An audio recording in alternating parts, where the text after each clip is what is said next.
tunachota kwenye vidimbwi mvua zikinyesha.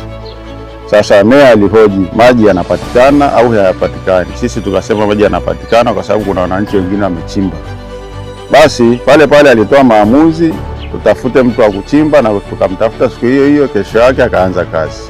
Sasa bahati nzuri nimebahatika, kisima changu kimewahi kufanya kazi, maji yamewahi kutoka. Wenzangu wanaendelea na taratibu nyingine, lakini mimi ndo wa kwanza. Maji nimefanikiwa, nimeyapata. Maji ni masafi kabisa, hayana chumvi. Wananchi wanapikia, wanakunywa, wanafua, na watu wengi wanaofanya ujenzi kwenye majumba yao wanakuja kuchukua maji hapa. Kwa kweli zamani tulikuwa tunapata shida sana ya maji. Yaani maji tulikuwa tunanunua ndoo 300, afu maji na hayaeleweki. Tunashukuru sana kupata maji kwenye mtaa wetu, kwa kweli tumefurahi sana. Katika sekta ya elimu, shule zimejengwa na kukarabatiwa vizuri. Vifaa vya kusomea, madawati na vifaa vya teknolojia vimesambazwa na kuwataka wazazi kuwaandikisha watoto shule na kuahidi makubwa na mazuri katika kuboresha ufaulu wa wanafunzi. Katika shughuli za kijamii na utamaduni, wananchi wanajivunia kwa kiasi kikubwa mstahiki Meya Dr. Nikas Mawazo katika kuleta majibu ya maswali ya changamoto zinazowakabili kwa kipindi kirefu. Siasa nayo na ustawi wa Chama cha Mapinduzi vimeendelea kunawiri.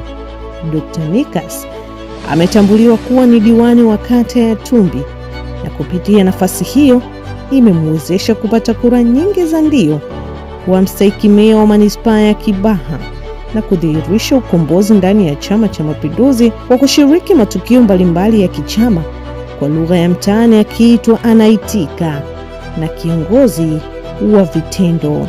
Hatimaye tunaiona manispaa ya Kibaha leo. Manispaa ya Kibaha si ile ya jana.